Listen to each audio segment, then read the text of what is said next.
I was born the same week that NASA was founded, in October 1958. So by the time I was 10 and a half, so was NASA.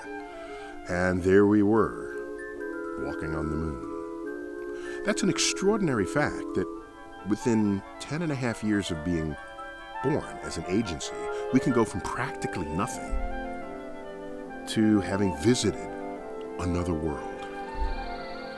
I remember what I was feeling back then. I was visiting my friend's extended family. We had taken a road trip from New York City, where I was born, to Virginia, Pamplin, Virginia, a very tiny town. I don't know if it's still tiny, but it was tiny back then. All the TV sets were on, and of course it was all the buzz that we were walking on the moon.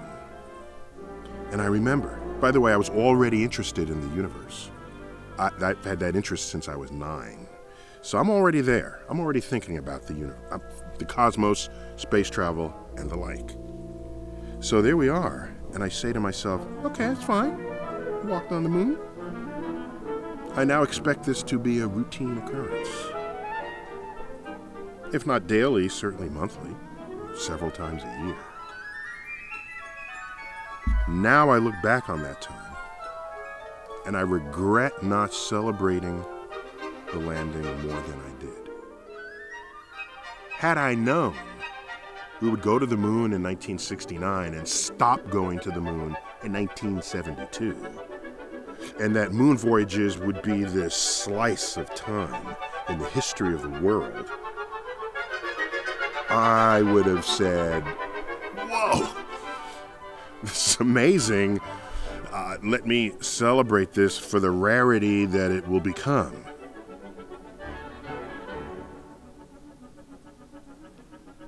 And in 1972, I would have been that much more sad that it would never happen again. So, what is this about? There's this vast universe, and we're here fighting wars over limited resources, when the universe is infinite resources. I don't know what to do. I've tried. Maybe the next generation can put a rocket under people's butt. Get us back exploring, because without exploring, we all might as well move back to the cave, because that's where we're headed otherwise. I'm Neil deGrasse Tyson, signing off. Well, I remember your moon landing very well, because I was in a studio in London with Winston Churchill talking to the Americans about it. I was already a space nut. I was following every moment of the Gemini missions and the Apollo missions as they progressed. And I really couldn't quite believe that we were actually flying on Apollo 11 to put people down on the moon for real. Check it out, man. That's what's happening, Mike. There's a man walking up on the moon. And I just stood there on the porch next to the old man with a tear in his eye. The Apollo 11 suddenly appeared in the sky way out on the horizon, probably 10, 12 miles away. We could see the splash from our position. I certainly remember that historic day and what it meant to me, how excited I was to be part of this country that put the first man on the moon.